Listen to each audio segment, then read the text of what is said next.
बिरादरान इस्लाम व तरीक़त, अस्सलामु अलैकुम। ख़ास तौर पर आज इस महफिल में तमाम अक़ीदतमंद जो आज मजलिसे अज़ाए चहलुम में सवाब दारैन हासिल करने के लिए आए हैं, उसमें हमारे एक मेहमान और खुसूसी मेहमान, मेरा फर्ज बनता है कि मैं उनका खैर मकदम करूं। मेरे बिरादर अकबर मुहतरमुल मकाम मौलुल अलकाब व मुस्तताब अलीगढ़ मदरस दरसगाह के मेरे सीनियर प्रोफेसर जाफरी साहब,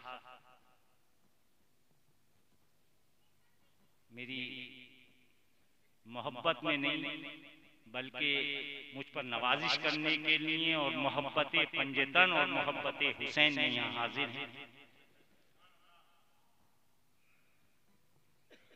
इस तमहीदी गुफ्तगू के बाद आइए उन्वान की तरफ चलते हैं। बिस्मिल्लाहिर्रहमानिर्रहीम, नहमदुहु व नुसल्ली अला रसूलिहिल करीम, हुवल वारिसुर रऊफ। सारी तारीफें उस मालिक यक्ता, उस अल्लाह के लिए जो रहमान है, रहीम है, करीम है। उसकी हम्द करना, उसकी तौहीद बयान करना, उसका जिक्र करना सुन्नत रसूल भी है।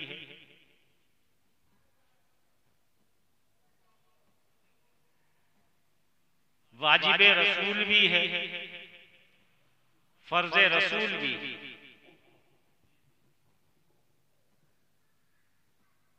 लेकिन उसके महबूब की तारीफ करना, आका मोहम्मद सल्लल्लाहु अलैहि वसल्लम की बारगाह में नात पेश करना, आपकी तारीफ करना, आप पर दुरूद व सलातो सलाम पेश करना सुन्नत इलाही भी है, वाजिब इलाही भी है और फर्ज इलाही भी है। आइए तो सबसे पहले उस बारगाह में एक मर्तबा दुरूद इब्राहीमी का नजराना पेश करें।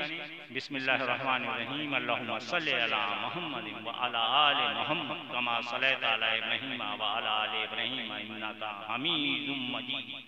अल्लाहुम्मा बारिक अला मुहम्मद व अला आलि मुहम्मद कमा बारकता अला इब्राहीम व अला आलि इब्राहीम इन्नका हमीदुम मजीद। नात के चंद शेर पेश कर दूं। औसाफ कहूं क्या उनके ज्यादा, औसाफ कहूं क्या उनके ज्यादा, खुदा से कम है और सबसे ज्यादा। खुदा से कम है और सबसे ज्यादा। नात में आपकी कुरान है सुभान अल्लाह, नात में आपकी कुरान है सुभान अल्लाह, और मदाह गो खुदा का सुभान है सुभान अल्लाह। मदाह गो खुदा का सुभान है सुभान अल्लाह। नात में आपकी कुरान है सुभान अल्लाह। और जो सिर्फ अल्लाह को माने वो मुसलमान नहीं, जो सिर्फ अल्लाह को माने वो मुसलमान नहीं। आपको माने मुसलमान है सुभान अल्लाह सल्लल्लाहु अलैहि वसल्लम। आपको माने मुसलमान है सुभान अल्लाह। बात कुरान व हदीसे मुस्तफा, बात कुरान व हदीसे मुस्तफा। सबसे प्यारा है कलामे अहले बैत, सबसे प्यारा है कलामी अहले बैत। एक मनकबत के और चंद शेर याद आ रहे हैं। खुदा है, मुस्तफा है, मुर्तजा है, खुदा है, मुस्तफा है, मुर्तजा है, किसी दीगर से मुझको काम क्या है। खुदा है, मुस्तफा है, मुर्तजा है, किसी दीगर से मुझको काम क्या है। अइम्मा याज़्द नूरे अली हैं, अइम्मा याज़्द नूरे अली हैं, हर एक उनमें से मेरा पेशवा, हर एक उनमें से मेरा पेशवा है। अबू ज़र चुप रहो दुश्मन बहुत हैं, मेरे दादा का शेर है ये। अबू ज़र चुप रहो दुश्मन बहुत हैं, अकीदा साफ जाहिर बरमला, अकीदा साफ जाहिर बरमला है।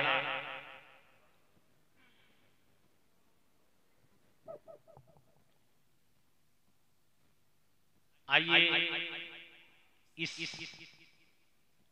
इमाम बारगाह की एक खासियत है और यहाँ के सुन्नी हजरात का ये पक्का और सच्चा ईमान और अकीदा है।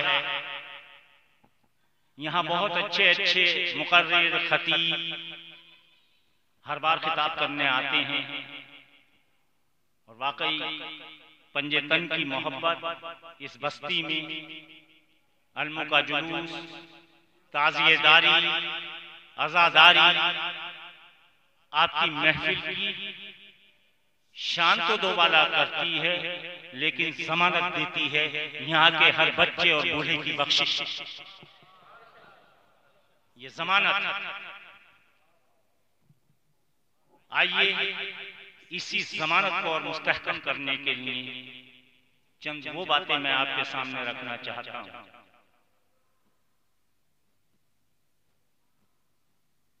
मैंने खिताब में कहा था बिरादरानी इस्लामो तरीक़त। मेरा खिताब क्या था, किससे था? इस्लामो तरीक़त। इस्लाम जैसा अज़ल से था अब तक वैसा ही रहेगा, इसमें कोई तब्दीली नहीं। इसे चाहे सुन्नी बन के अपनाओ, गैर सुन्नी बनकर अपनाओ, इस्लाम में तब्दीली नहीं आएगी, ना ये तब्दील होने वाली चीज। इस्लाम जैसा रसूलुल्लाह के जमाने में था वैसा ही हमेशा रहेगा। तरीक़त जैसी रसूलुल्लाह के जमाने में थी क़यामत तक वैसी ही रहेगी। मार्फत और हकीकत कतन नहीं बदलेगी। ये चार उन्वान हैं, इस्लाम, तरीक़त, मार्फत, हकीकत। ठीक है।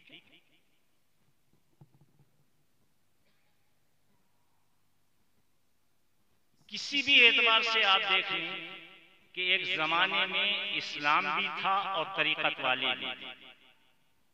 जिसके पास इस्लाम था उसके पास तरीक़त थी, जिसके पास तरीक़त थी उसके पास इस्लाम था। आज भी अस इस्लाम वही है जहां तरीक़त और इस्लाम साथ। अगर कोई खाली इस्लाम पेश करता है तो वो अमल से कोरा है, और कोई अगर अमल पेश करता है इस्लाम के बाहर तो वो जाहिर है तरीक़त से कोरा है। गुफ्तगू आपकी समझ में जरा और वाज़ेह कर दूं जिससे आपकी समझ में आ जाए। आक़ाए दो जहां के जमाने में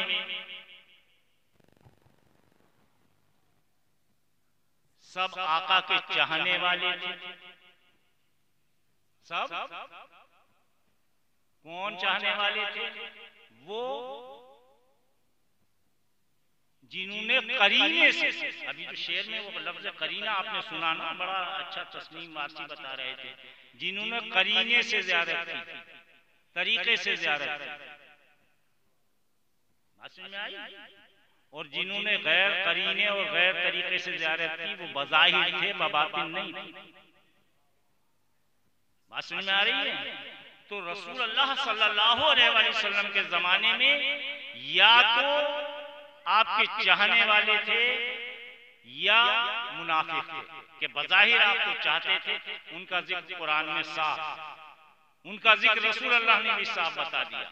लेकिन एक दौर आया, और वो दौर आया, वाज़े हो गया, जब मौलाए कायनात की जंगें हुई, तो उस वक्त तीन ग्रुप बन गए।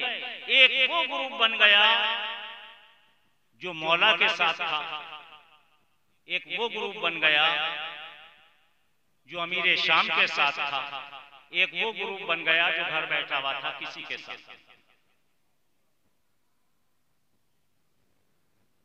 तीनों का बंटवारा ये हुआ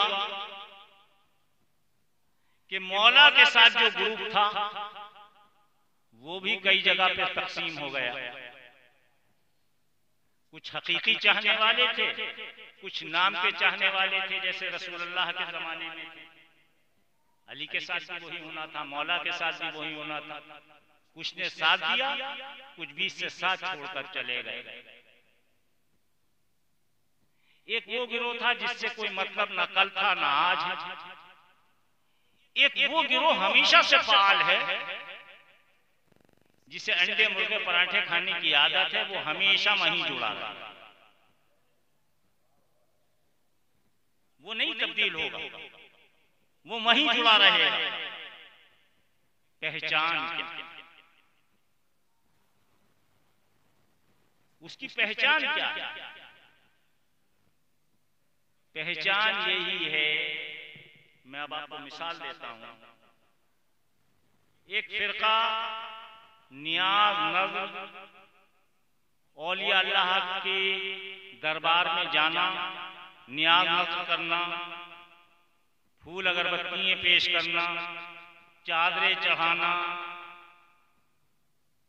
10वें 20वें 30 40वें बड़े बड़े दस्तरखान लगाना, नजरो नियाज पेश करना है। ऐसा ऐसे मुसलमान है या नहीं है? आप कौन से मुसलमान हैं? ईमानदार से बताइए, जवाब दीजिए। यही वाले हैं, नियाज नजर वाले हैं, खूब बढ़िया बढ़िया दस्तरखान हैं, यही वाले नियाज नजर वाले हैं, बहुत उम्दा। और एक ऐसा भी गिरोह आज भी मौजूद है जो ये कहता है ये शिर्क है, ये बिदअत है या नहीं है? भाई है या नहीं है? जवाब दो बेटा। सब लोग, और बच्चे खास तौर पर, बड़े तो हमारे सब जानते हैं, ये बड़ी मेहनत करते हैं। आप लोग समझो, बच्चे है नहीं है बेटे? है। वो क्या कहता है? ये शिर्क है, ये बिदअत है, नियाज नजर बिल्कुल मत करो, बुजुर्गों से कोई निस्बत ऐसे मत रखो। तो उस ग्रुप के लोग क्या कहते हैं जो नियाज नजर करते हैं? कहते हैं कैसे ना करें, हम तो करेंगे। वजह क्या है, क्यों करेंगे? दलील बड़ी मजबूत है। उधर से दलील है कि ना करो, तो इतनी मजबूत दलील नहीं है, करने की दलील बड़ी मजबूत है। वो दलील क्या है? इसी बात को आप समझ लीजिए। आप लोगों को ये वाज़ेह कर दूं, और जरा सा देर लगेगी आपको, लेकिन अगर आप ये समझ लेंगे तो आपके सामने पूरा मंजर आ जाएगा। क्यों करें साहब नियाज नजर और क्यों ना करें? तो एक कहता है ये शिर्क है, ये बिदअत है। बोले कतई शिर्क और बिदअत नहीं है, सुन्नत। ये कैसे सुन्नत है? सुन्नत साबित होगी एक ही तरीके से, हदीस, आका का अमल, आका का कौल, आका का फेल, आका की तकरीर, यही तो हदीस है। हदीस की 4 किस्में, या तो कौल मिले आका का, या फेल मिले, या तकरीर मिले, या हय्यत। ये 4 किस्में हैं हदीस की। तो कहा साहब ये ऐसे साबित है कि एक मर्तबा एक सहाबी हैं, बड़े मशहूर सहाबी हैं, और हर सहाबी जो वाकई सहाबी है, इसमें दो राय नहीं है कि उसके पांव के खाक के जर्रे की बराबर भी बड़े से बड़ा वली नहीं हो सकता। आज के जमाने का कोई वली या किसी भी जमाने का कोई वली, सहाबा इकराम की जो अजमतें हैं वो किसी और को हासिल नहीं हो सकती। हकीकत में उनकी अजमतें हैं। तो हजरत साद नाम के एक सहाबी, अल्लाह उनसे राजी, वो अल्लाह से राजी। तो हजरत साद कहते हैं कि मेरी माँ का इंतकाल हो गया। मेरी माँ का,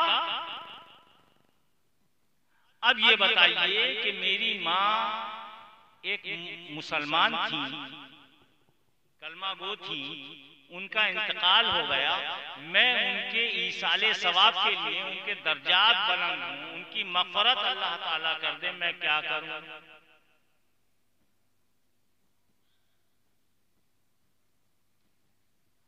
आका ने फरमाया, साद तुम सरे राह यानी सड़क पर, ऑन रोड, अब सड़क के बीच में नहीं, सड़क पर का मतलब सड़क के किनारे ही होता है। इस तरह सड़क पर एक कुआं खुदवा दो और कह दो कि मैंने अपनी माँ का नाम लेकर कह दो कि साद ने अपनी साद की माँ के लिए इसे हमेशा के लिए वक़्फ किया। ये उनकी तरफ से सदका जारिया बन जाएगा और हमेशा उसको इसका सवाब मिलता। बात समझ में आ गई? यानी अब जाहिर सी बात है, ये हदीस सबसे बड़ी दलील है हमारे लिए, नियाज नजर के लिए, कि हम अपने मरहूमीन के लिए नियाज नजर कर सकते हैं। उसमें अंडा, मुर्गा, पराठा, बिरयानी, जर्दा, पपीता, बहरहाल दुनिया की जो जायज शेय है खाने वाली, उसको उस पे पेश कर सकते। लंबे से लंबे दस्तरखान, हदीस समझ में आई? सिर्फ कितनी सी बात है कि आका से पूछा हजरत साहब ने कि कुआं एक खुदवा दो, ये हमेशा के लिए सामने मिलता रहेगा। इससे दलील पकड़ ली गई और मान लिया गया कि हम नियाज नजर इस वजह से कर सकते हैं। इस तरह की दलील। अब दूसरी बात और सुन लीजिए। एक मर्तबा आका किसी रास्ते से गुजरे हुए जा रहे थे, इत्तेफाक से सहाबा साथ थे। आप एक कब्रिस्तान जो पड़ा तो वहां अचानक और रुकने के बाद कहा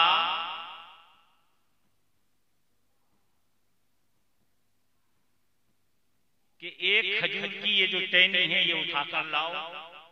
किसी साहबी ने पेश की, आपने उसे 20 से चीरा, उसकी 2 टहनियां बनाई खजूर की और एक कब्र पर लगा दी कब्रिस्तान की और दूसरी कब्र पर लगा दी। साहबा इकराम ने ये अमल देखा, कहा कुछ नहीं आका ने, बस ये अमल किया। अचानक साहबा ने कहा, हुजूर ऐसा क्या मामला था कि आपने एक खजूर की शाख की 2 टहनियां बनाई और एक कब्र पे लगाई और दूसरी कब्र पर लगाई? आका ने फरमाया, मैं जब यहां से गुजर रहा था इन दोनों कब्रों पर अजाब हो रहा था। अल्लाह के रसूल हैं, सब रोशन, अल्लाह ने वो अता की है रोशनी, आपको सब रोशन जो अल्लाह ने बताया है। तो आपने कहा कि वो मैंने देखा और इस सूरत से मैंने ये जो टहनी है जब तक ये हरी रहेंगी इनका आजाद टल जाएगा और अल्लाह ताला इन पर रहम करम फरमाएगा। ठीक है? इससे उर्सों में चादरें भी चढ़ती हैं, आज तक फूल भी चढ़ते हैं। और हद ये है कि बेरी की टहनी भी दफन के वक्त आप डालते हैं, उसका मकसद ये होता है बहुत दिन तक हरी रहती है। बात समझ में आ गई इतनी या नहीं आ गई? अब हाथ उठा के बताओ ये बात किस किस को मालूम थी और किसको नहीं मालूम? नियाज नजर के मामले में बाकी सब लोगों ने आज सुना, ये समझ में आ गई बात?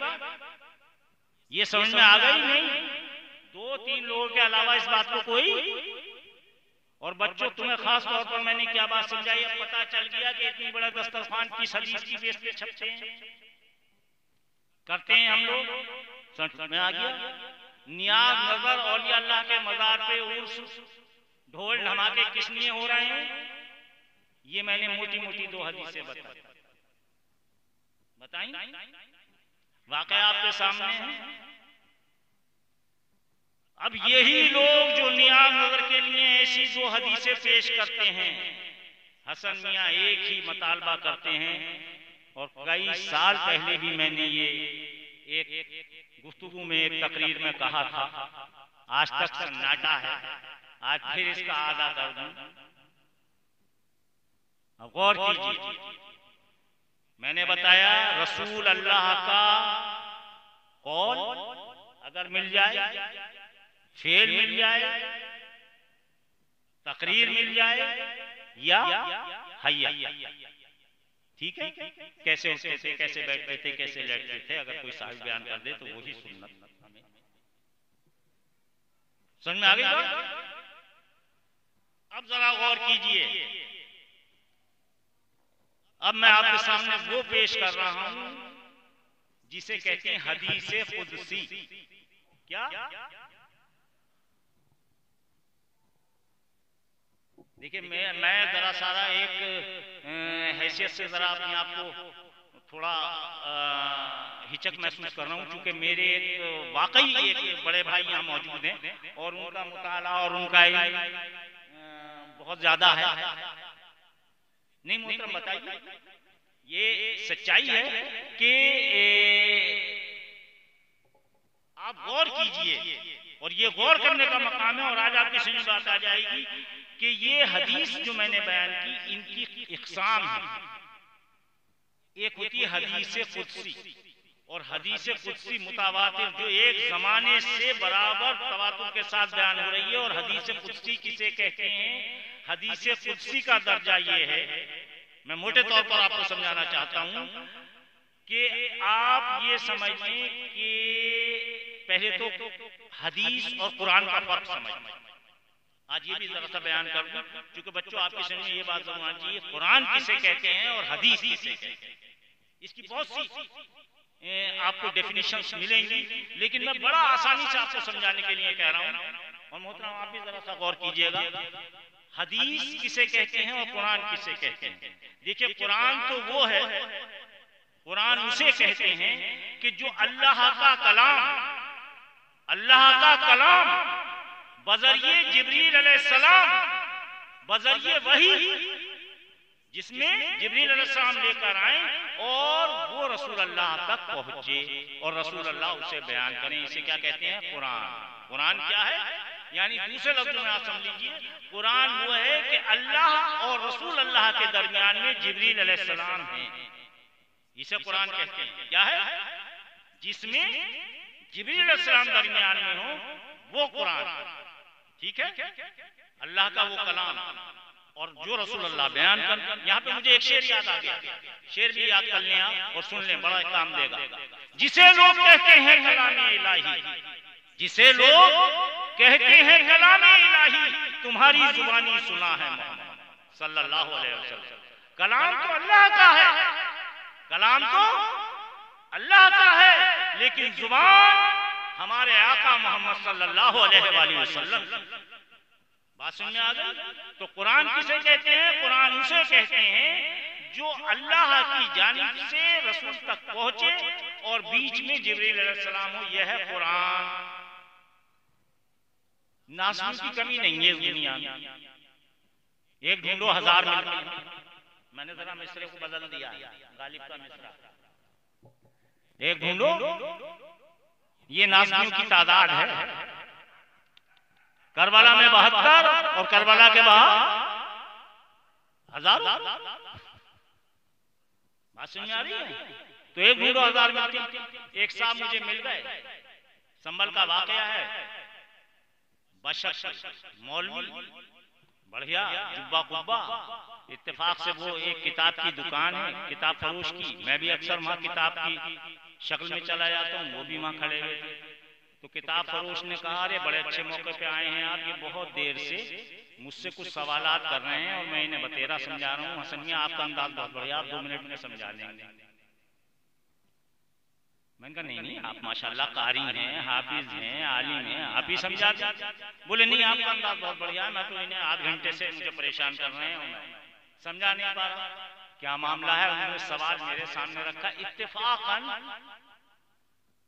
मुझे इत्तेफाकन होता है कभी कभी, ये अल्लाह का खास एक शुक्र अदा करना चाहिए, उसका इनाम होता है। मेरे उसी वक्त मौके पे एक हदीस मेरे सामने एक उन्वान आ गया, मैंने वो हदीस बयान कर दी। मैंने कहा इसका ये हाल है। बड़ा खुश हुए, बोले साहब आते ही आपने तो मसला हल कर दिया और हदीस से हल कर दिया, बड़ा खुश हुए। अब देखिए नाज़ किसे कहते हैं, हदीस बयान कर दी, आका का कौल बता दिया, बाकायदा हवाला दे दिया, बोले बहुत उम्दा, वाह वाह वाह वाह, बड़ी मेरी तारीफ। मैंने कहा साहब मेरी तारीफ की जरूरत नहीं, इत्तेफाकन मुझे याद आ गया, मैंने बता दिया। बोले क्या अच्छा हो कि आप कुरान से भी साबित कर। अब ये है नाज़मी, ये नाज़मी का तरीका समझ में आया, कुरान से भी साबित कर दे। अब मैं बड़ा चकराया, मैंने कहा भाई जब रसूल के कौल पे इसका ये हाल है तो ये कुरान तक कैसे समझ लेगा, पहुंच जाएगा। रसूल का कौल समझ में नहीं आ रहा, कुरान समझने को क्या। खैर मैं भी समझ गया कि नंबर 2 का है। मैंने कहा भाई कौन से कुरान से। बोले साहब कुरान तो सबका एक ही है। मैंने कहा मेरे यहाँ 2। बोले साहब कैसी बातें कर रहे हैं, 2? मैंने कहा हाँ 2 हैं, बताओ कौन से कुरान से। मेरे यहाँ तो 2 हैं। बोले कौन से। मैंने कहा मेरे यहाँ एक कुरान तो ये है जो इकरा से तो इब्तिदा हुई और अकमल तो लकुम दीनुकुम पर बरकत पाया है। एक तो ये कुरान है, ये तो आका पर नाजिल हुआ है और आका ने जो उम्मत को दिया है वो बिस्मिल्लाह से शुरू हुआ है और नास पर खत्म हुआ है, बरकत पाया है। बेसीन बस और सीन को फिर सब कर दो, बस सब इसी में तो है, बताओ कौन से वाले सब। बोले साहब ये दूसरा वाला सही है, इससे साबित कर दो बिस्मिल्लाह वाले से। तो आका पे जो आया है वो कुरान क्या है, अब समझ में आ गया आपको। आका का मुख्तार होने का तरीका देखिए, इसीलिए तो कहते हैं बेदम शाह वारसी एक शेर में जो हर आम और खास को याद है, बेदम यही तो 5 है मकसूद कायनात। बेदम अब वो जाहिर सी बात है, बड़ा चक्कर में पड़ गया कि भाई कुरान। मैंने कहा बताओ कौन सा, 20 वाले से साबित कर दो। मैंने कहा ठीक है मैं इसे से साबित करता हूं, जरा ये बता दो कि ये कैसे साबित है कि ये कुरान है। ये भी तो हदीस से ही साबित है। पहले रसूल की तस्दीक करेगा जब कुरान को सही मानेगा, जब तक रसूल की तस्दीक नहीं करेगा जब तक कुरान को कैसे। बात समझ में आ गई। यानी जो शख्स कुरान को तो कुरान कह रहा है लेकिन कुरान की जो तस्दीक कर रहा है, कुरान जिस पर नाजिल हुआ उसको नहीं मानना, तो समझ में आ गया कुरान किसे कहते हैं। हदीस और सुन ले, हदीस उसे कहते हैं जिसके बीच से जिब्रील अलैहिस्सलाम भी ना हो। यानी रसूल जो हुक्म बता दे, जो कह दे, बस समझ लो वो अल्लाह ने कहा। यानी दरमियान में जिब्रील भी नहीं होता, इसे हदीस कहते हैं। हदीस किसे कहते हैं, जिसमें दरमियान में जिब्रील अलैहिस्सलाम भी ना हो, वो है हदीस। ठीक है नहीं। यानी हदीस और जाहिर है कि रसूल का कहना अल्लाह का कहना, रसूल का करना अल्लाह का करना। वातिल्लाह वाति रसूल व उलिल अम्रि मिनकुम कहते हैं। बस जो मेरा रसूल तुम्हें दे उसे मान लो, जिससे रोके रुक जाओ। तो ये कुरान की बात समझ में आ गई, हदीस की बात भी समझ में आ गई। अब आइए उस बात को और अच्छी तरह से आप समझ लेंगे। तो इन्हीं में एक होती है हदीस कुदसी। हदीस कुदसी क्या है कि इसमें कभी कभी अल्लाह ताला ये कहता है कि जिब्रील जाओ मेरे महबूब की बारगाह में, आज वही लेकर मत जाओ, आज वही लेकर नहीं जाना है, बस मेरा पैगाम लेकर जाओ मेरे महबूब की मंशा के मुताबिक। उसे कहते हैं हदीस कुदसी। तो जाहिर है हदीस कुदसी वो है जो एक सूरत से कुरान भी है और हदीस भी है, यानी जिसमें जिब्रील भी है और बगैर जिब्रील के आका का भी है। यह है हदीस कुदसी। अब वो हदीस कुदसी सुन लीजिए। हदीस कुदसी क्या है और देखिए कितनी बड़ी हदीस है। और मैंने दो हदीसें पहले आपको सुना दी। क्या सुनाई? एक आपको सुना दी मैंने तबरुकात के मुताल्लिक, दस्तरखान सजाने के, और एक फूल और चादरें चढ़ाने के मुताबिक।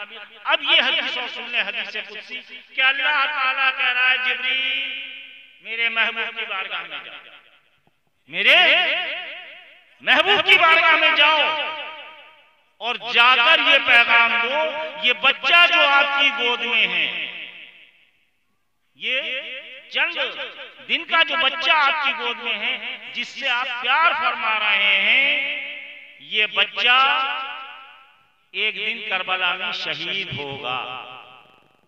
यह है हदीस कुदसी, अल्लाह भेज रहा है मां से।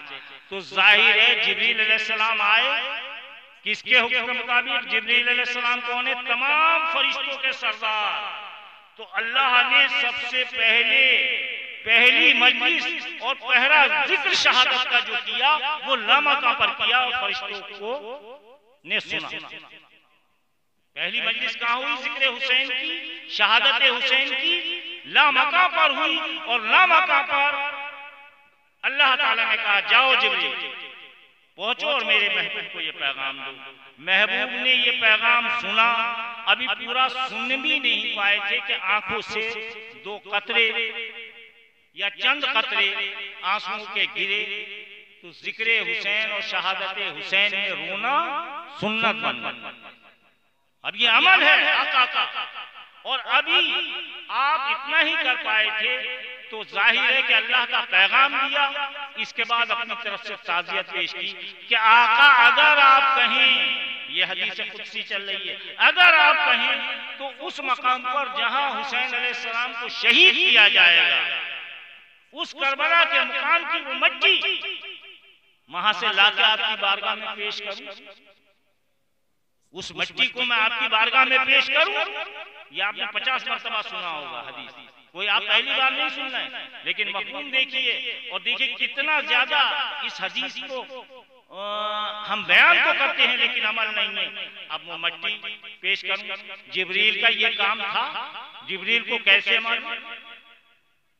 जिब्रील अलैहिस्सलाम को कैसे मालूम कि करबला में शहीद होंगे हुसैन, और करबला का वो मकाम कैसे मालूम? जाहिर है कि अल्लाह ने सबसे पहले जो फरिश्तों की मजलिस सजाई थी, फरिश्तों को ये सब बता दिया था कि ये वो मकाम है, ये वो मट्टी है, ये वो करबला है, यहाँ हुसैन इस तरह शहीद होंगे। कभी आप कहते हैं, और आपकी ताकत जिब्रील अलैहिस्सलाम के एक फरिश्ते की चश्म ज़दन में वहां की मट्टी चुटकी में या मुट्ठी में या शीशी में जो भी है पेश की। आका ने उसको अपने हाथ में लिया, उसे जीनत बख्शी, और ये वो पहला ताज़िया है, ये वो पहली मट्टी है जिसे उठाकर आपने, जिब्रील अलैहिस्सलाम चले गए इतना काम करके, आपने अब दूसरी महफिल कहाँ सज रही है? अब पहली महफिल सजी बारगाह इज़्ज़ी में, और दूसरी महफिल सजी है बारगाह रिसालत। और बारगाह रिसालत में दूसरी मजलिस जो हुसैन की शहादत की सज रही है, अभी शहीद नहीं हुए हैं, शहादत का जिक्र आसमान में भी हो रहा है और दरबार रिसालत में भी हो रहा है। रसूल अल्लाह महफिल सजाते हैं और सजाने के बाद अपनी महबूब ज़ौजा हजरत उम्मे सलमा, जिनका इंतकाल भी वाक़ए करबला के बाद हुआ है, ये देखिए आपने उनसे कहा हजरत उम्मे सलमा से कि इस मट्टी को अपने हुजरे में, अपने कमरे में रखो। तो पता चला जिस तरह से हुजरे आयशा आज तक रसूल अल्लाह की आरामगाह है, हुजरे उम्मे सलमा पहली इमाम बारगाह है जो तमाम मोमिन और मोमिनात, तमाम सहाबा इकराम की मां ने बनाई। पहली इमाम बारगाह और पहला इमाम बड़ा रसूल अल्लाह का उनका काम बनता है, किस जिक्र से बनता है? पता चला कि ये वो पहला इमाम बड़ा है जो उम्मे सलमा के यहाँ। उम्मे सलमा ने, और सिर्फ यही नहीं, अब उसके साथ हुक्म क्या हो रहा है? सिर्फ इतना ही नहीं कि मट्टी ले और रख लो, आगे आका फरमाती जब मेरा हुसैन, मेरा ये नवासा, मेरा ये प्यारा नवासा जो मुझसे है, बात समझ में आती है, हुसैन रसूलुल्लाह से। अब दूसरी बात कह रहे हैं मैं इससे हूं, हुसैन मुझसे है, मैं हुसैन से हूं, ये भी तो पूरा होना है आका का कौल। तो उसी के लिए कह रहे हैं ऐ उम्मे सलमा, जब ये मट्टी सुर्ख हो जाए तो समझ लेना मेरा हुसैन शहीद है। निशानी इसकी बराबर ज़ियारत करती रहना, यानी इसे बड़ी ताज़ीम से रखना, इसकी ज़ियारत करती रहना। और जाहिर है उम्मे सलमा पे वो ज़ियारत हो, वो मट्टी हो, वो ताज़िया हो, और सहाबा इकराम और सहाबियात उससे महरूम रहते हैं, उस मट्टी से। तो खुद जैसे अपनी आरामगाह बनाई, अपने सामने अपने नवासे की पहली इमाम बारगाह बना दी, जो उम्मे सलमा का हुजरा। पहली इमाम बारगाह है, वो सुन्नत है हर जगह बनाना। बात सुन में आ रही है? अब जाहिर है कि बात यही नहीं रुकती, आगे और बढ़ती, आगे और वसत लेती है ये बात। अगर बात यहाँ पे भी खत्म हो जाती तो ये नास भी आज तक भागा भागा फिर रहा है। इसको तो भागने की जरूरत ही नहीं रहती, ये भागते ही इन बातों से है। ये तो एक जगह ये मुहर्रिक जो बना है ये इन्हीं बातों से बना है कमबख्त। अब इतनी बात हो गई, अब तीसरी मजलिस कब सजती? ये दो मजलिसें हो गई, तीसरी मजलिस हजरत उम्मे सलमा सजाती हैं। और तीसरी मजलिस कैसे सजती है कि एक दिन, यानी ये करीब आप समझ लें 45 साल का तकरीबन अरसा बैठता, अगर सही जोड़ा जाए 45 साल तक। एक आला हजरत का शेर है और बड़ा प्यारा शेर है कि मदीने के फूल करबला, करबला तेरी किस्मत पे लाखों सलाम, बड़ा मशहूर है। हकीकत ये है मदीने के फूल करबला में तो बात को पहुंचे हैं, करबला की मट्टी मदीने में पहले जीनत बन गई, मदीने की जीनत करबला की मट्टी बना गए हैं। अब सिर्फ इतनी बात नहीं, तीसरी महफिल कब समझती कि मट्टी सुर्ख हो जाती है और हजरत उम्मे सलमा कहती हैं कि आज मेरा हुसैन शहीद। ये तीसरी महफिल हजरत उम्मे सलमा के यहाँ सज गई। हजरत अब्बास, अब्दुल्ला इब्न अब्बास ये ख्वाब देखते हैं, इब्न अब्बास ये ख्वाब देखते हैं, और सहाबी का ख्वाब बड़ा सच्चा होता है, और जिसमें रसूल अल्लाह वो तो सच्चा होता है। आज भी अगर कोई इंसान रसूल अल्लाह को ख्वाब में देख ले तो वो सच्चा ही होगा, वो बड़ा खुशनसीब होगा। आपने ख्वाब में देखा कि रसूल अल्लाह सुबह से ही, जिस दिन ये वाक़ई शहादत होने जा रहा है 10 तारीख को, सुबह से ही पूरा घराना करबला में है, और सब घराने के सरदार रसूलुल्लाह खुद वहां तशरीफ फरमा है, और एक शीशी हाथ में है, और तमाम शहदा का खून इकट्ठा कर रहे हैं। और हजरत अब्बास अब अपना ख्वाब बयान करते हैं, आका मैंने हमेशा आपकी ज़ियारत की है, जंग में आपको देखा, घर में आपको देखा, बज़्म में आपको देखा, रज़्म में आपको देखा, शजर के साए में आपको देखा, बाद में साया कर लेते थे, मैंने उस हालत में भी आपको देखा। बड़े बड़े परेशानी और खुशी के आलम में आपकी ज़ियारत की है, लेकिन मैंने कभी आपकी जुल्फें इस अंदाज की बिखरी हुई नहीं देखी, मैंने ऐसा गर्दो गुबार नहीं देखा। बिल्कुल ऐसा लगता है जैसे चांद बदली में छुप गया हो। एक तमसील है, एक मिसाल है, कहाँ ये बदली का चांद, कहाँ आका का वो नूरानी चेहरा, लेकिन समझने समझाने के लिए मिसालें दी जाती हैं। आका मैंने कभी आपकी यह हालत नहीं देखी, आका आप तो बड़े परंगदा नजर आ रहे हैं, आपकी हालत क्या है? आका फरमाते हैं, ए इब्ने अब्बास, ए अब्दुल्ला इब्ने अब्बास, मैं सुबह से उस मार्के में करबला के था, तमाम शहदा का खून इकट्ठा कर रहा, ये शीशी में वही खून है सुर्ख रंग का,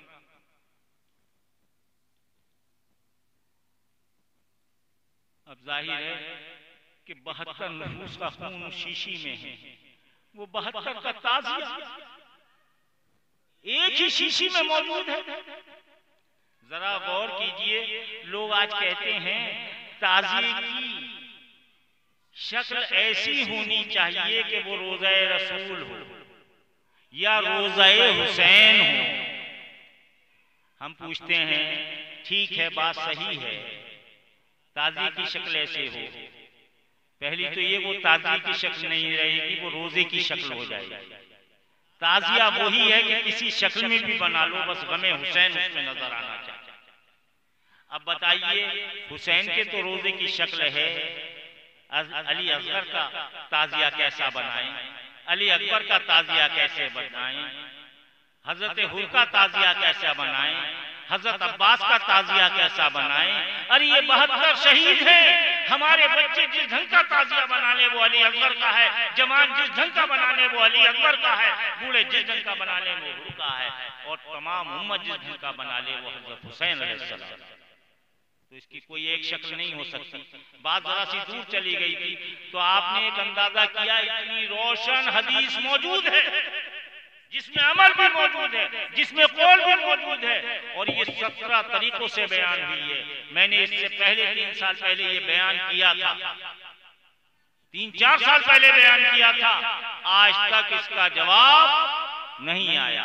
अब आइए दूसरी बात पे आते हैं। मैंने कहा था बिरादरान इस्लाम और तरीक़त, एक बात जहन में रखना, और वो बात एक ही जहन में रखने की है कि जब वो 2 ग्रुप बने तो एक ग्रुप मौला की तरफ चला गया, एक ग्रुप अमीर शाम की तरफ चला गया, एक घर में बैठ गया। देखिए, एक बात मैं आपको बता दूं, मौला के साथ, मौलाए कायनात के साथ, मौलाए कायनात की आल के साथ, अइम्माए याज़दे के साथ उस वक्त भी ईमान वाले थे, आज भी ईमान वाले हैं, हमेशा ईमान वाले रहेंगे। और ये अल्लाह का एक बहुत बड़ा इनाम है, अल्लाह का बहुत बड़ा इनाम है कि अल्लाह ये बताता है, अल्लाह ये कहता है, अपने कुरान में बताता है कि ये वो नुफूस हैं, ये वो घर है। और आका ने बिल्कुल साफ कर दिया अपनी चादर में बिठाने के बाद इन 4 को, और 5 में खुद बैठने के बाद, कि ये वो मखसूस हैं जिनके बारे में अल्लाह भी कह रहा है। यूं तो रसूल का पूरा घराना पाक है, लेकिन ये 5 उसमें मखसूस हैं, और 5 ऐसे मखसूस हैं कि खुद अल्लाह ये बता रहा है, अल्लाह कह रहा है मैंने इनसे तमाम आलूदगी को, तमाम गंदगी को, तमाम निजासतों को इनसे दूर कर दिया। मैंने यही है कि इनकी निजासतों को इनसे दूर कर दिया। ये भी आपने 50 मरतबा सुना होगा, सैकड़ों मरतबा सुना होगा, लेकिन आज इसे जरा सा मेरे ढंग से समझ लीजिए, इंशाअल्लाह हमेशा काम करेगा। यही सुना है ना, निजासतों को दूर कर दें। मोहतरम बड़े गौर से समझिएगा इसको, निजासतों को दूर कर दें, निजासतों को दूर कर दिया है मैंने इनसे, गंदगी को दूर कर दिया है इनसे। ये हमेशा से पाक और मथर थे और हमेशा के लिए पाक और मथर करार दिए गए, इनके करीब गंदगी नहीं आ सकती। तो क्या किसी लाइफ बॉय टिक्की से नहलाया है, रेक्सोना से, या लक्स की टिक्की से नहलाया जो पाक हो गए? इसका मतलब ये कतन नहीं है, अज़ल से ये ज़ाते पाक थी, अब तक पाक रहेंगी। ये कल भी नूरी ज़ातें थी, आज भी नूरी ज़ातें हैं, हमेशा नूरी ज़ातें रहेंगी। अब खुद सुन लीजिए आला हज़रत क्या कह रहे हैं। अरे तुम तो उनकी भी नहीं मानते, दावा करते हो कि हम आला हज़रत की बात करते हैं, तुम आला हज़रत की बात भी नहीं मानते। आला हज़रत तो साफ कह रहे हैं, तू है नूर, तेरा सब धराना नूर का, तू है नूर, तेरी नस्ल पाक में बच्चा बच्चा नूर का। तो आप तो खुद ये कह रहे हो कि नूर खास है, इसके बाद बहस करना कौन बड़ा कौन छोटा, नूर और खास। खैर ये एक जुमला आ गया था, मैंने इसलिए बयान कर दिया। आला हज़रत एक जगह कह रहे, मैं तो मौला ही कहूंगा। अब शेर तो सुनिए आप, मौला पे बड़ी बहस है, मौला के ये मानी, मौला के वो मानी। जरा सा मैं दूसरी तरफ घुमा रहा हूं आपको, ये भी आपने सुना। अरे भाई हदीस है, और हदीस ऐसे वाक़े पे है कि जिसमें लाखों सहाबी मौजूद हैं, लाखों नहीं तो हजारों तो हैं, 50-60 हजार सहाबा मौजूद हैं। 50-60 हजार की तो गिनती कम नहीं होती है। लाख सवा लाख हज में थे, वहां आता थे 50-60 हजार। गदीर खून के मैदान में क्या कह रहे हैं? मन तो मौला फहद अली, जिसका मैं मौला हूं उसके अली मौला है। सब मुबारकबाद दे रहे हैं, लेकिन जरा आप एक बात गौर कीजिए, मौला का मतलब ये है और मौला का मतलब वो है। आला हज़रत इसे भी साफ करना है। नात का शेर है, मैं तो मौला ही कहूंगा। क्या है वो? ये तो बहस हो गई। मैं तो मौला ही कहूंगा, मैं तो अल्लाह ही कहूंगा। मौला का मतलब यहाँ अल्लाह ही तो ले होगे। मैं तो मौला ही कहूंगा, चूंकि हकीकी मौला कौन है? हकीकी मौला कौन है? सबका मौला कौन है? और अल्लाह ने कहा जो मुझे मौला मानता है, मेरे सभी को, मेरे महबूब को जब तक मौला नहीं कहेगा, मेरा मौला मानना बेकार। जो सिर्फ अल्लाह को माने वो मुसलमान नहीं, आपको माने मुसलमान है। सुभान अल्लाह। तो समझ में आ गई? तो अल्लाह ने अपने हुक्म से कहा कि नहीं, इसे भी मौला कहो, तो मौला होगा। उसी बात को आला हज़रत क्या कह रहे हैं? मैं तो मौला ही कहूंगा कि हो मौला के हबीब, महबूब वहीद में होता नहीं तेरा मेरा। यही तो है। अब इसका मतलब क्या हुआ? अल्लाह रसूल में कोई फर्क नहीं है? नहीं है। अल्लाह अल्लाह ही है, रसूल रसूल ही है। लेकिन हाँ, इसमें दो राय नहीं है कि अल्लाह ने अपने महबूब को सब कुछ अता कर दिया। इसीलिए अल्लाह क्या है? खालिके कायनात, और उसका महबूब क्या है? वजूदे कायनात। ना आप होते ना कायनात बनती, तो खुद है खालिके कायनात, आपके महबूब है वजूदे कायनात। और वजूदे कायनात ऐलान कर रहे हैं गदीर खुन में, जो मुझे मौला मानता है वो इस अली को मौला माने, मौला अली को माने। इसलिए आप हैं मौलाए कायनात, सबके मौला। अब ये ऐलान हुआ। अब रसूल ये कह रहे हैं मुझे जो मौला मानता है, अपने ईमान से बता दे कि अगर तू अली के दर्जे को घटाएगा तो ऑटोमेटिक तेरे रसूल का दर्जा घटेगा। हम मौला का दर्जा जितना बढ़ाएंगे, हमारे रसूल का दर्जा उतना बढ़ेगा, और जितना रसूल का दर्जा बढ़ेगा उतना हमारे अल्लाह का दर्जा बढ़ेगा। ये है। मैं तो मौला ही कहूंगा। अब इसको मनकबत का शेर सुनिए।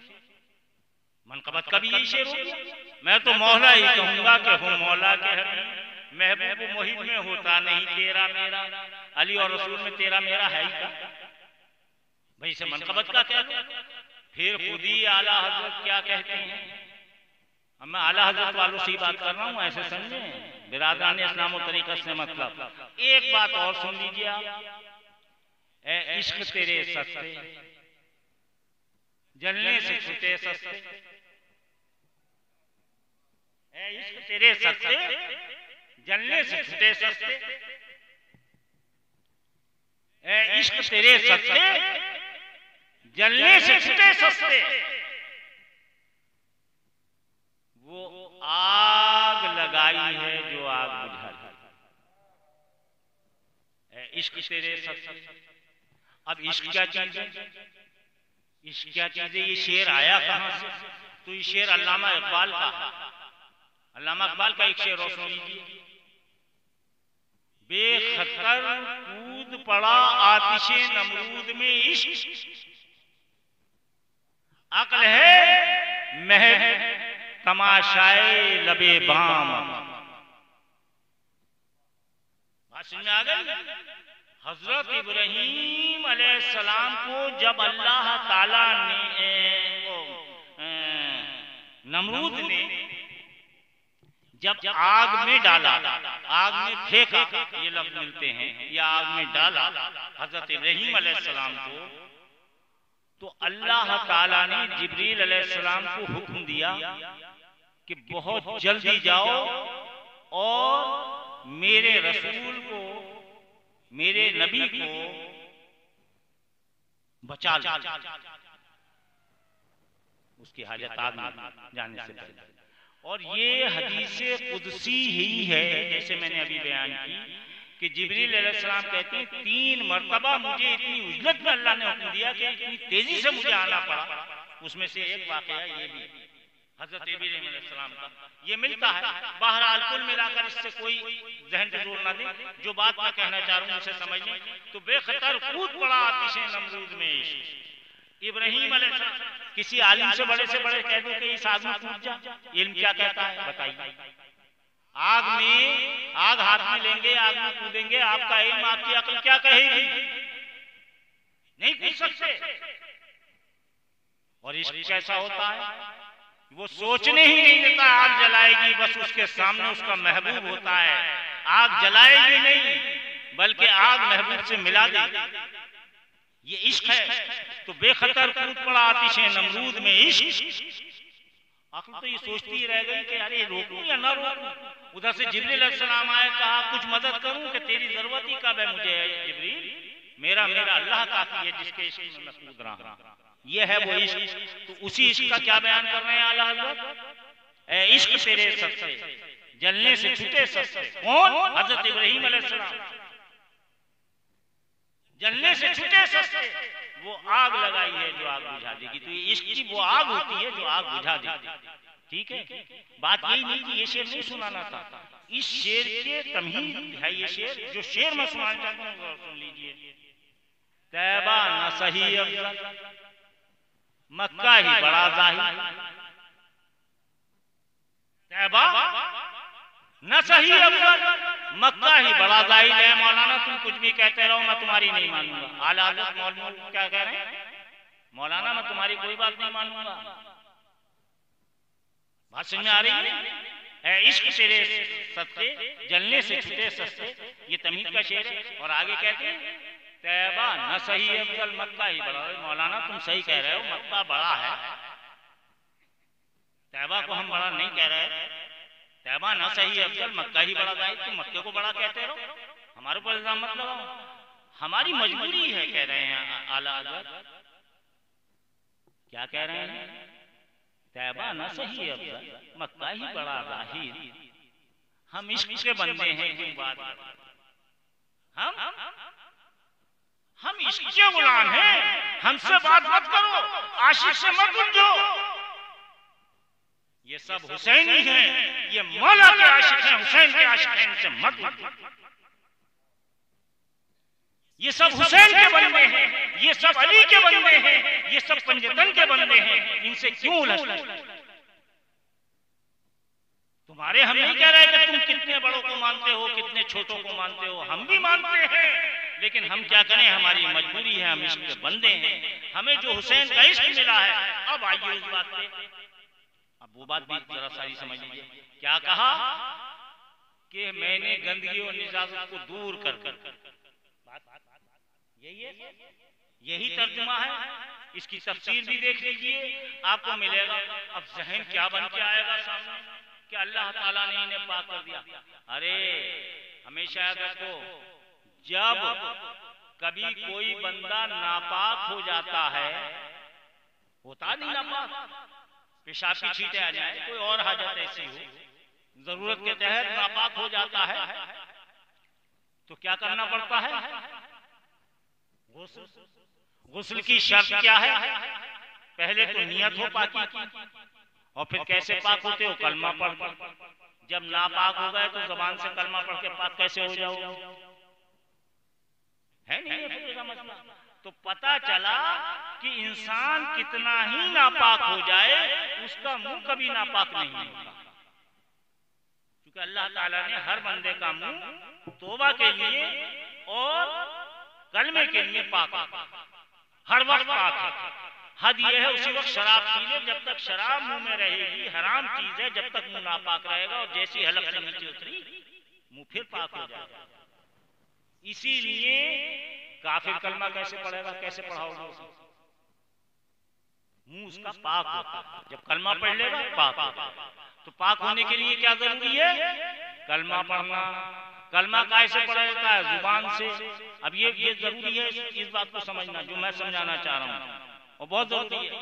अब आप लोग बताइए कि जब इंसान के अंदर ईमान होगा, कलमा होगा, तो वो कभी नापाक नहीं हो सकता, वक्ती तौर पे नापाक भी होगा, कलमा पढ़ेगा तो पाक हो जाएगा, क्योंकि कलमा उसके पास है, ईमान उसके पास, तो उसका कल्ब हमेशा पाक रहेगा, उसका मुंह हमेशा पाक रहेगा। ईमान की शर्त क्या है? इकरार बिल लिसान, तस्दीक बिल कल्ब। तो कल्ब और जुबान हमेशा पाक रखी है अल्लाह ताला ने अपने हर बंदे। ये बात फिक्र की समझ में आ गई? समझ में आ गई ये बात? अब वहां समझ लीजिए कि अल्लाह जब ये कह रहा है कि तुम्हारे करीब गंदगी आने ही नहीं दूंगा, तो वहां ऐलान अल्लाह ताला कर रहा है कि ये मेरी वो पाक जाते हैं, ये मैंने अपने नूर से वो पाक नूर पेश किए हैं कि इनके करीब बेईमान तो आ ही नहीं सकता, मोमिन के अलावा इनके करीब कोई नहीं आ सकता। इनका जिक्र जो करेगा बाईमान इंसान करेगा, इन पर जो दूध भेजेगा वो बाईमान इंसान पाक भेजेगा। वो गंदे लोग तो जिक्र हुसैन कर ही नहीं सकते। बात समझ में आई या नहीं आई? इनसे निजात को दूर कर दिया है। निजात दूर करने का मतलब यह है कि इनका जिक्र ही मोमिन करेंगे, इनका जिक्र ही मुसलमान करेंगे। नापाक लोग तो कभी इनका जिक्र कर ही नहीं सकते। जिनका कलमे पे यकीन नहीं है, जिनका रसूल पर यकीन नहीं है, वो आले रसूल की अजमत कर ही नहीं सकते। और एक फतवा और समझ लीजिए। फतवा क्या है कि जो रसूल की ताजीम को, रसूल अल्लाह की ताजीम को जरा सा भी कम करे, मोहब्बत रसूल में जरा सी भी कमी करे, तो फतवा यह है कि उसे ऐसे निकाल के बाहर फेंक दो जैसे दूध में पड़ी हुई मक्खी को निकाल के फेंक दो, जिससे कि दूध महफूज रहे। मक्खी अगर उसमें गिर जाए तो मक्खी को फेंक दो, जिससे आपका दूध महफूज हो जाए। इसी तरह से इस फतवे को आगे बढ़ा दीजिए। जिस तरह से अजमत रसूल घटाने वाले या मोहब्बत रसूल घटाने वाले लोगों को हम अपना नहीं समझते, दूध में मक्खी की तरह निकाल के फेंक देते हैं, आले रसूल की मोहब्बत और अजमत को घटाने वाले लोगों को भी अपने आप में से ऐसे निकाल के फेंक दो जैसे दूध में से मक्खी निकाल। ये नुस्खा याद रखो, ये नुस्खा हमेशा के लिए याद रखो। और ताज़ियेदारी खुद रसूल अल्लाह ने सिखाई है, करी है, अल्लाह का हुक्म है। मजलिसे और ताज़ियेदारी हमारा नहीं बल्कि ये हदीस से भी साबित है और कुरान से भी साबित है। पूरे कुरान में अगर कहीं निकाल के देख लें तो आपको मिलेगा क्या? रसूल की तारीफ मिलेगी, आले रसूल की तारीफ मिलेगी, अंबिया की तारीफ मिलेगी। एक और इल्जाम जिसे आखिर में मैं बयान कर दूं और लगाया जाता है, अगर अली का जिक्र करो तो ये तो राजी हो गया, ये शिया। इस पर बड़े बड़े आलिमों ने कहा कि हम अली का जिक्र कर कर अगर शिया हैं, बड़े से बड़े सुन्नी ने कहा, तो हमें ये शिया होना मंजूर है, हमें ये शिया होना मंजूर है। और अगर तुम्हें शिया होना मंजूर नहीं है तो फिर तुम नमाज में से दुरूद ही निकाल दो, अजान में से रसूल का नाम निकाल दो। तुम तो तुम्हारी नमाज भी बगैर जिक्र रसूल आले रसूल के नहीं हो सकती, तो तुम और क्या कर सकते हो? बस अलावा इसके कि तुम धोखा दे रहे हो, और धोखा भी अपने आप को दे रहे हो। धोखा भी जो अज़ल से लिख दिया है अल्लाह ने, हुसैन से जितने मोहब्बत करने वाले हैं अल्लाह ने अज़ल में लिख दिया है, ना एक हुसैन से मोहब्बत करने वाला बढ़ सकता है, ना एक घट सकता है। और जो हुसैन से बुग़्ज़ रखने वाले हैं, जो हुसैन के घराने से बुग़्ज़ रखने वाले हैं, उनसे वक्ती तौर पर तो वो कुछ भी कर लें, लेकिन दायमी नतीजा यही है, कत्ले हुसैन असल में मिर्गे यजीद। कत्ले हुसैन असल में मिर्गे यजीद है। इस्लाम जिंदा होता है हर करबला के बाद।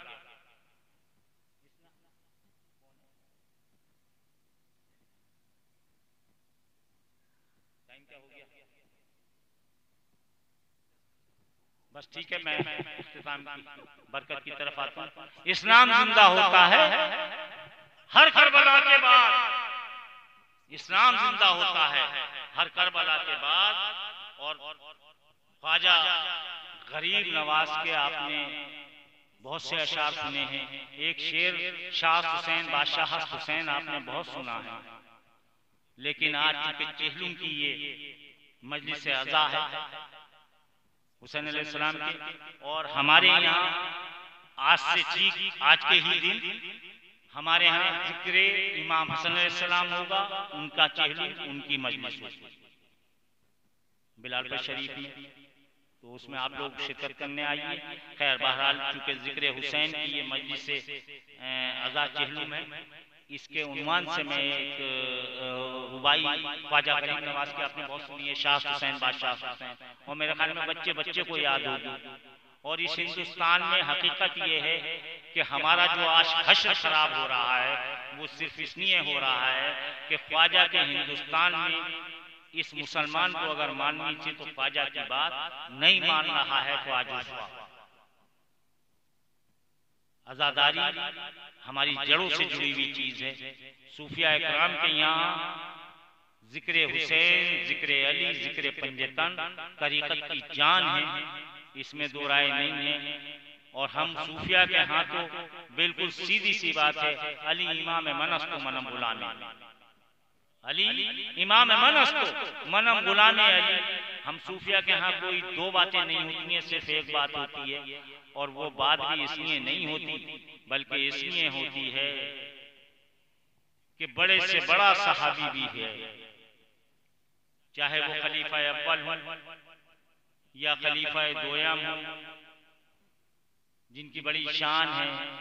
अरे कमबख्तो, इनकी तो बेहुरमती मत करो, इन पर तो तुम तो ये कहते हो कि हम साहबा इकराम के चाहने वाले हैं। खलीफा अव्वल जिनके बारे में खुतबे में कहा जाता है बादुल अंबिया अफजल बशर बित्तहकीक, अंबिया के बाद सबसे बड़े बशर बित्तहकीक यानी सहाबियों में सबसे बड़े हजरत अबू बकर, सहाबियों में हजरत अबू बकर के बाद हजरत उमर, बेशक कोई शक नहीं है, तुम तो इसमें शक मत करो कमबख्तो, हम तो शक नहीं करते। तो पहले वाले कह रहे हैं कि अली का चेहरा देखना इबादत है, अली का जिक्र करना इबादत। अब ये तो सबसे बड़े सहाबी कह रहे हैं अली का जिक्र करना इबादत, अली का चेहरा देखना इबादत। तो सहाबा की तौहीन आप कर रहे हो या हम कर रहे हैं? हम तो सहाबा की इत्तिबा कर रहे हैं, हमसे अहले बैत की इत्तिबा नहीं हो सकती। अहले बैत की तो कोई इत्तिबा कर ही नहीं सकता। हमें सहाबा नहीं तो अजमत दिखाइए, हम तो सहाबा के गुलाम हैं, उस दर के गुलाम वो हैं जो सहाबा हैं। हम तो सहाबा के गुलाम हैं, उनके गुलामों के गुलाम हैं। तो पहले सहाबी क्या कह रहे हैं खलीफा अव्वल कि अली का चेहरा देखना इबादत, अली का जिक्र करना इबादत। दूसरे कह रहे हैं अगर अली ना होते तो उमर हलाक हो जाता। खलीफा दोयम यही कह रहे हैं कि मैं हलाक हो जाता। हलाक से मुराद क्या? कुल्लु नफ्सिन ज़ाइक़तुल मौत, ये तो हज़रत उमर को पूरा यकीन था कि एक दिन मेरी मौत आएगी। हलाक होने से मतलब ये तो नहीं था, यहाँ हलाक होने से मतलब था कि ईमान की हलाकत हो जाएगी अगर मैं मौला को मौला तस्लीम ना करूं या मौला का कहा ना मानूंगा। हम पर इल्जाम, सूफिया पर इल्जाम एक जमाने से धरे जा रहे हैं, आज तक धरे जा रहे हैं। ये राफ़ज़ी हैं, ये शिया हैं, ये सहाबा के बारे में ऐसा कहते हैं। अरे सहाबा से ज्यादा, हमसे ज्यादा कोई अजमत करने वाला सहाबा की नहीं है। हम सिर्फ अजमत नहीं करते, इस बात पर यकीन रखते हैं कि हाँ अली का चेहरा देखना इबादत है, अली का जिक्र करना इबादत है। हम तो अमल कर रहे हैं और वाकई अगर मौला नहीं होंगे तो हम हलाक हो जाएंगे, मौला का हम जिक्र नहीं करेंगे तो हलाक हो जाएंगे। हलाक से मुराद मरना तो हर एक को है एक दिन, लेकिन हमारा ईमान जाता रहेगा जिस दिन हम अली को ना मानेंगे, अली का जिक्र ना करेंगे, अली की आल का जिक्र ना करेंगे, हजरत फातिमा की आल का जिक्र ना करेंगे। एक और नाज़ भी पैदा हुआ, कमीना। उस कमीने ने कहा, अब नई बात है ये 14 साल में 2 बातें ऐसी आई हैं बेखता बेगुनाह। आप सुन रहे हो? यानी साबित हो गया कि ये खताकार है, जब तो नारा लग रहा है। यानी आज तक सबने खताकार माना है, खता इज्तिहादी कहा है, बागी कहा है, नया नारा लग गया। एक कमबख्त इससे आगे बढ़ के कहने लगा कि हजरत फातिमा ज़हरा से गलती हुई है, उसको तो ईमान नहीं जाता। अरे गौर तो कीजिए, कहां किस मकाम पे आज हम पहुंच गए कि ये नाज़ी, ये अपने आप को सुन्नी कहने वाले, ये क्या कहने लगे कि हजरत फातिमा की शान में ये अल्फाज कह दिए। और ये हजरत फातिमा की शान में नहीं कहे, रसूल अल्लाह ने पहले इंतजाम कर दिया है कि फातिमा मेरे जिस्म का एक हिस्सा, एक टुकड़ा है। अगर हजरत फातिमा से गलती हो रही है तो गलती रसूल से हो रही है, और वो रसूल से, रसूल को बुरा कहने वाला अल्लाह को बुरा कहने वाला। तो ये हजरत फातिमा की शान में गलती नहीं हुई है। ये आज के नारे हो गए हैं। अल्लाह ताला हमें आपको इससे महफूज रखे। और जो मैं रुबाई सुनाने वाला था, इस रुबाई पर मैं अब बरकत देता हूँ अपने इस गुफ्तगू को, इस खिताब को।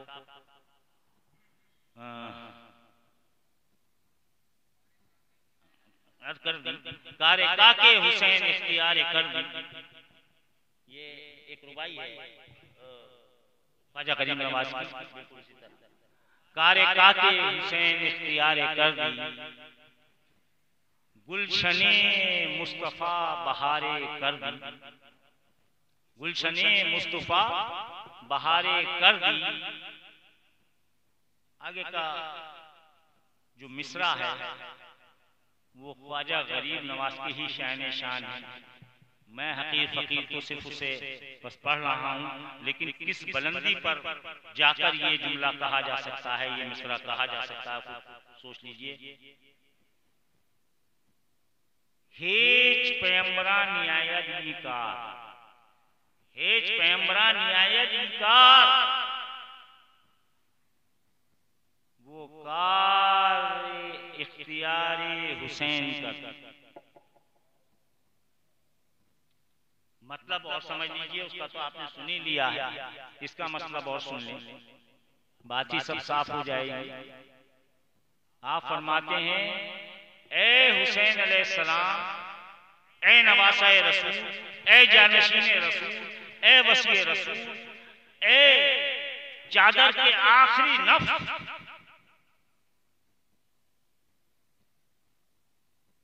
ए हुसैन अलैहिस्सलाम, आपने वो काम इख्तियार किया है जो आज तक किसी से अंजाम नहीं, और वो काम इख्तियार करने से आपके हमेशा के लिए आपने अपने नाना के दीन, अपने रसूल के दीन में, अपने नबी के दीन में हमेशा के लिए बहारें पैदा कर दी हैं। मिंबर सजे रहेंगे। मुझसे पेश हो जो शायर कह रहे थे कि सारे मिंबर और सारी नमाजें, शायरी में आपने सुना था, शेर में, वो सारी चीजें क्यों हैं कि हुसैन अलैहिस्सलाम ने जो कुर्बानी दी है तो इस्लाम हमेशा के लिए जिंदा हो गया, इस्लाम हमेशा के लिए ताबिंदा हो गया। तो वो आपने इख्तियार किया है हमेशा के लिए। हुसैन अलैहिस्सलाम आपने अपने नाना के, अपने रसूल के गुलशन में हमेशा के लिए बहारें पैदा कर दी हैं। आगे का मिसरा है, ये किसी भी नबी से, किसी भी पैगंबर से ये काम इख्तियार नहीं किया किसी पैगंबर ने। अल्लाह ने किसी को ये काम नहीं दिया, किसी पैगंबर ने ये काम नहीं दिया और अल्लाह ने नहीं दिया। ए हुसैन, आपने वो काम इख्तियार किया है जो फक्रे अंबिया, जो फक्रे रसूल है। और हकीकत ये है कि सारी जात, आखिरी, इब्तिदा और इंतहा, ये हकीकत है कि अव्वल भी मोहम्मद, औसत भी मोहम्मद, आखिर भी मोहम्मद सल्लल्लाहु अलैहि वसल्लम, ये वो जातें हैं। और फिर यही उन्वान बन के आता है और यही फिर आखिर आ जाता है। और इसके अलावा तसव्वुफ और तरीक़त कोई दूसरी बात भी नहीं करती। तसव्वुफ और तरीक़त का सीधा सीधा बयान है और सही बयान है। जो मैंने मनक़बत के दादा के शेर सुनाए थे, फिर एक बार उसी पर बरकत करता हूँ। खुदा है, मुस्तफ़ा है, मुर्तज़ा है, किसी दीगर से मुझको काम क्या है। अइम्मा याज़ नूरे अली हैं, हर एक उनमें से मेरा पेशवा है। अबू ज़र चुप रहो, दुश्मन बहुत हैं, अकीदा साफ ज़ाहिर पर मरना है। वाक़िर दावाना अल्हम्दुलिल्लाहि रब्बिल आलमीन। अल्लाह ताला हमें और आपको इस जिक्र की बरकतों से, अल्लाह ताला हमें और आपको और ज्यादा करबला और करबला के सरदार और करबला में शुहदा की मोहब्बत अता करे, और ज्यादा हम उनका जिक्र करें, और ज्यादा हम इस जात और इस जात के घराने से हमेशा के लिए जुड़े रहें। तसव्वुफ, तरीका, मार्फत, हकीकत, शरीयत सब कुछ हुसैन के घर की है, हुसैन अलैहिस्सलाम के घर।